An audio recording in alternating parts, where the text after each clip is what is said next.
ब्रेकनंतर बुलेटिनमध्ये आपलं स्वागत आहे। नागपूर जिल्हा नियोजन समितीत शहरी भागातील आमदार आणि ग्रामीण भागातील आमदार हे विकास निधीवरून एकमेकांच्या विरोधात उभे ठाकलेत। जिल्हा नियोजन समितीमध्ये ग्रामीण क्षेत्राला अधिक महत्त्व देऊन शहरी क्षेत्राच्या तोंडाला पानं पुसली जात असल्याचा आरोप नागपूर शहरातील आमदारांनी केलाय।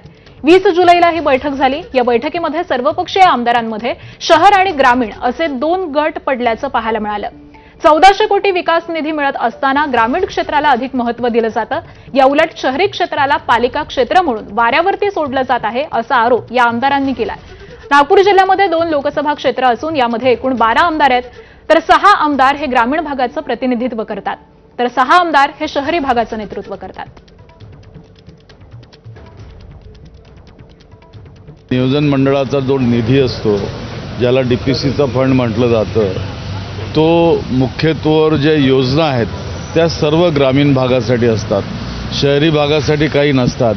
शहरी भागाचं नाव काढलं तर महानगरपालिकेकडे बोट दाखवलं जातं। शहरासाठी नवीन डीपीसी व्हायला पाहिजे आणि त्यासाठी आपण वेगळी बैठक या ठिकाणी आयोजित करावी, कारण ग्रामीणच्या मुद्दे जेव्हा चर्चेला येतात, आमचा 2-2, 3-3 तास वेळ हा ग्रामीणच्या मुद्द्यांवर जातो।